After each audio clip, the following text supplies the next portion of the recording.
Welcome to Royal Secrets. In the stillness of a Tasmanian dawn, as the mist hovered gently over the rolling hills and eucalyptus trees swayed under the southern breeze, a story unlike any other quietly began to unfold.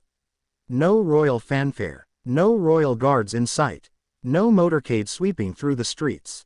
Just a quiet landing, under the radar, of a queen who had returned not as a sovereign, but as a daughter of the land she left behind. Queen Mary of Denmark had arrived, silently, humbly, and emotionally, to the island where her story first began. And no one saw it coming. The Queen's return to her native Tasmania wasn't planned as a royal tour, wasn't published in calendars, nor marked by press conferences or camera flashes. This wasn't the return of a monarch seeking the limelight, it was the return of a woman seeking solace, connection, and family. For those who still remember her as Mary Donaldson from Hobart, this visit marked a full-circle moment. From the modest suburbs of Sandy Bay to the majestic Amalienborg Palace in Copenhagen, her life has been a fairy tale of transformation. But now, for a brief and private holiday, the Queen swapped her glittering tiaras for hiking boots and her royal gowns for cozy knitwear, embracing the simplicity of a life she once lived and still holds close. There was no official announcement from the Danish court. No itinerary was leaked, and yet, the locals whispered of a familiar figure spotted at Hobart Airport. A tall, elegant woman moving with quiet purpose, shielding her presence from eager eyes but still emanating an unmistakable royal grace. It was Queen Mary, and she wasn't alone. Her children had joined her, Prince Christian, Princess Isabella, and the twins, Prince Vincent and Princess Josephine, each stepping into a world their mother once knew intimately, now experiencing it through her nostalgic lens. The trip began as a deeply personal journey. Queen Mary was said to have visited family friends in Sandy Bay, rekindling bonds that stretch far beyond crown and court.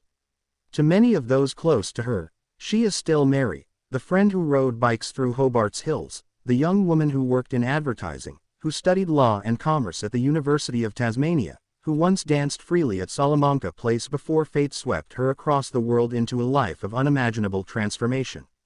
But this trip, while wrapped in privacy, also resonated with powerful symbolism. It was Queen Mary's first return to Australia as Queen Consort following her husband Frederick's ascension to the Danish throne. Though not an official state visit, its timing could not be more poignant.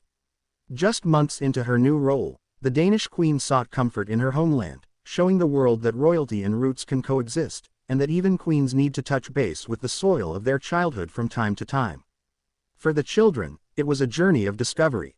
Queen Mary reportedly took her family to many of her favorite childhood locations, treks through the leafy trails of Mount Wellington, leisurely visits to the iconic Mona Museum, and quiet moments by the Derwent River. She showed them the modest home where she grew up, took them to the university campus that shaped her intellect, and even indulged in local delicacies that stirred cherished memories, meat pies, lamingtons, and the unmistakable taste of Aussie fish and chips by the shore. While the world speculated on the Queen's whereabouts, those lucky enough to catch a glimpse were stunned not by her royal presence, but by her complete lack of royal pretension.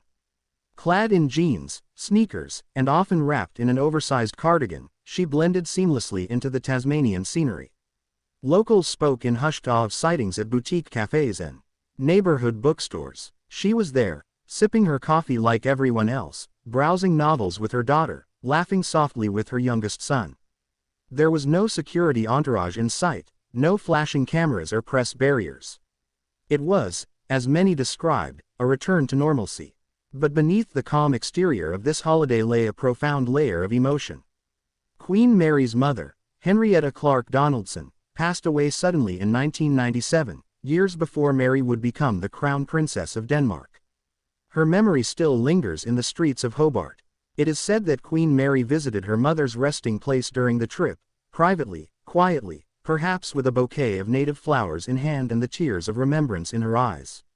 No cameras, no witnesses, just a daughter remembering her mother, a mother who never lived to see her daughter become a queen. This moment, perhaps more than any royal appearance, defined the Queen's trip.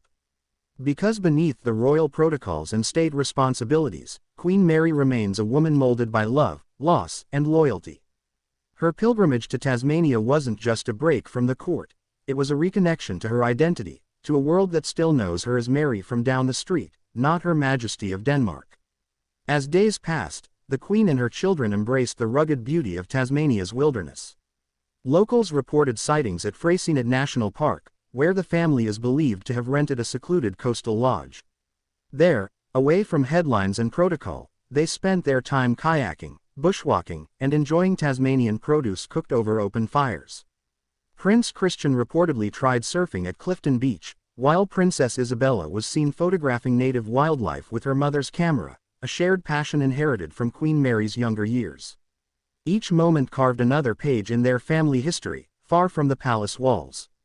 Even the younger twins, still curious about the world, embraced the Australian outback with wide-eyed wonder, collecting shells, building sandcastles, and learning the local names for flora and fauna.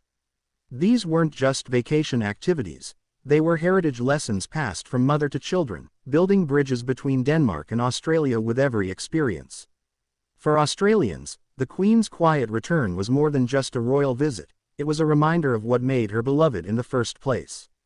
Mary Donaldson may have become Queen of Denmark, but she never left behind the humility, charm, and authenticity that first captured the world's attention when she met Prince Frederick at a Sydney pub in 2000. Her story, from an everyday Australian to a globally admired monarch, is deeply rooted in Tasmania's red earth, and every step she took on this trip reaffirmed that connection. The Danish court remained respectfully silent throughout the visit, only later confirming that Queen Mary was on a private family holiday. There were no photo ops arranged, no diplomatic meetings, and no speeches. But perhaps that was the beauty of it. Because this wasn't a public appearance, it was a rare royal retreat into the past, into memory, into home. As the Queen quietly departed from Hobart, boarding a low-profile flight bound for Copenhagen, she left behind no royal decree, no headline-worthy statement, but she did leave behind a legacy of sincerity, warmth, and reconnection.